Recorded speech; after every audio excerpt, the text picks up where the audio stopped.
Isang magandang araw pong muli sa inyo mga kapatid, mga kaibigan. Muli po nandito si Balintataw ng Agila upang kayo po ay handugan ng isa na naman pong tula. Ang pamagat po ng tula na aking bibigkasin, Ipasok sa Puwet. Sa malayong kapatagan sa lupain ng Neverland, sa paanan nitong bundok, mayroong isang kaharian. Ang hari ay sobrang bagsik, kilala sa kalupitan, kaya naman natatakot ang lahat ng mamamayan. Mayroon namang 3 mama, sobrang kulit at pasaway.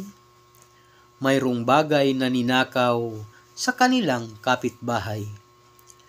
Agad silang pinahuli sa gwardya ng kaharian at noon din ay nilitis, ipinasok sa piitan. Agad namang umapila isang mamang nililitis. Mabigat bang kasalanan kung napulot mo ang lubid? Hindi yata makatwiran na kami ay ibilibid nang dahil lang sa lubid na napulot ko at nilabit. Agad namang sumang-ayon naglilitis nitong kaso. Di nga naman makatwiran na sila ay ikulong ko. Nang dahil lang sa lubid nyo na napulot nitong 3, dapat silang palayain, hindi dapat mabilanggo. Tumayo na ang may-ari ng lubid na kulay.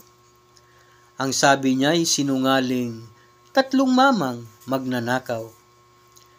Ang lubid na sabi nila, nakatali sa kawayan at sa dulo naman ito nakatali ang kalabaw. Nang malaman nitong hari ang ginawa nitong 3, ay kaagad na nagpasya at naglapat ng kastigo. Kayong 3 ang wika niya, dun sa gubat ay tumungo, kumuha ng isang prutas, tig-iisa kayong 3. Kaagad na tumalima itong 3 akusado. Habang sila'y papaalis, nag-uusap pa ang 3. Di totoo na malupit ang hari na nasa trono, sa sala na pagnanakaw, prutas lang daw ang regalo. Paglipas ng 2 oras, unang priso ay lumapit. Dala niya ay bayabas, nakangiti pa ang buwisit. Ano po ba ang gagawin sa bayabas niyang bitbit? Ang sagot ng kamahalan, ipasok yan sa kanyang puwet. Unang priso'y napasigaw nang ipasok sa kanyang puwet. Ang malakas, halos puwit ay napunit. Napaiyak ng malakas, butil-butil kanyang pawis, halos ito'y himatayin, sobrang hirap na sinapit. Di nagtagal ay dumating itong 2 priso. Dala-dala naman niya ay malaking Indian mango. Agad namang iniabot dito sa punong ministro at pagdaka ay naghintay ng utos ng nasa trono. At ang hari ay tumayo, sa ministro ay lumapit at kinuha sa ministro Indian manggong labit-labit. Nang matapos na makita ay agad na ibinalik at ang utos sa ministro, ipasok yan sa kanyang puwet. At noon ay tumalima ang ministrong inutusan, dali-daling ipinasok Indian mango sa puwitan. Ang ministro ay nagtaka bakit hindi pumalahaw at sa halip sa pagtawa, halos ito'y mahimatay. Itong hari ay nagtaka sa inasal nitong priso at para bang itong hari sa nangyari na insulto.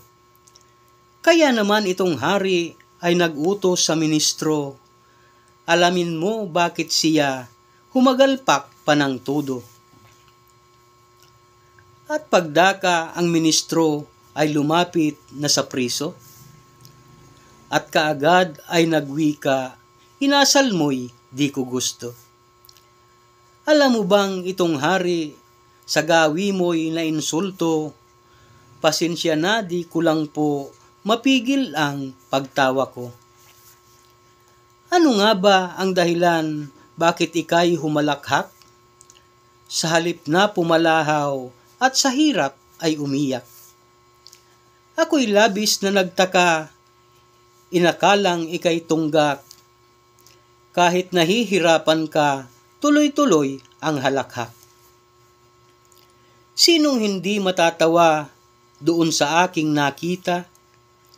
Itong ika-3 priso, nakita kong nagpahinga.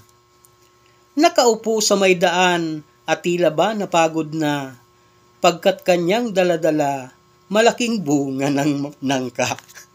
Thank you po.